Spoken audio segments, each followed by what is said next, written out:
Thank you. Mrs. Rapti, 2 minutes.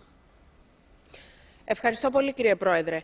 Λοιπόν, καθώς άκουσα τον κύριο Επίτροπο να μιλάει με τόση άνεση για τους πολυκυκλικούς υδρογονάνθρακες, για τις καρκινογόνες και τοξικές ουσίες, για μια στιγμή νόμιζα ότι ήταν χημικός και όχι επίτροπος. Μετά θυμήθηκα ότι είναι επίτροπος, αρμόδιος για το θέμα. Άρα το πρώτο για το οποίο έπρεπε να μας απαντήσει με λεπτομέρειες ήταν για το σήμα CE.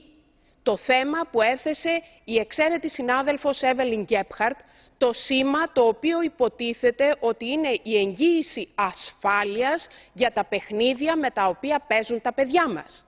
Μετά όμως σκέφτηκα πάλι ότι δεν απάντησε για ένα πολύ συγκεκριμένο λόγο. Είναι 2 χρόνια ακριβώς σήμερα, ή μάλλον την Παρασκευή, από όταν η πρώην Επίτροπος της προηγούμενης Κομισιόν υπέγραφε σε ένα μαγαζί παιχνιδιών, σε ένα κατάστημα παιχνιδιών έξω από τις Βρυξέλλες, ένα σύμφωνο ασφάλειας με τους εμπόρους λιανικής αγοράς, με τους λιανεμπόρους και τους εισαγωγείς παιχνιδιών για τα παιδιά μας. Είναι 1,5 χρόνο σήμερα από όταν είχαμε καινούρια οδηγία. Ωστόσο πάλι σήμερα είμαστε εδώ, όπως και πέρυσι, όπως πολύ σωστά επεσήμανε ο Πρόεδρος, να μιλάμε για το ίδιο θέμα, για την ασφάλεια των παιχνιδιών. Και φέτος τα πράγματα είναι ακόμα πιο σοβαρά. Γιατί? Γιατί έχουμε κρίση. Και όταν έχουμε κρίση, οι γονείς θέλουν να αγοράσουν παιχνίδια, δεν έχουν χρήματα, θα πάνε στο τμήμα εκείνο της αγοράς που έχει παιχνίδια κατώτερης ποιότητας.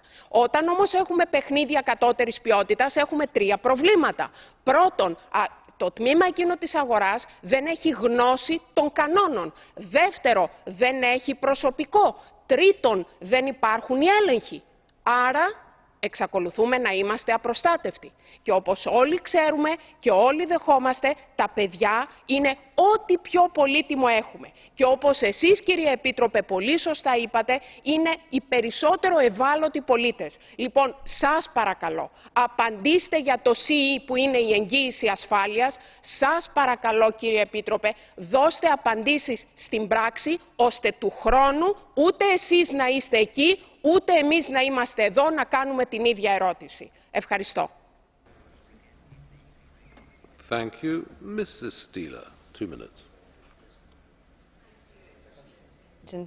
Thank you, Commissioner. The subject of toy safety is important to all families across the European Union, and while it is a parent's duty to ensure safety of the children they have responsibility for, they need to be secure in the knowledge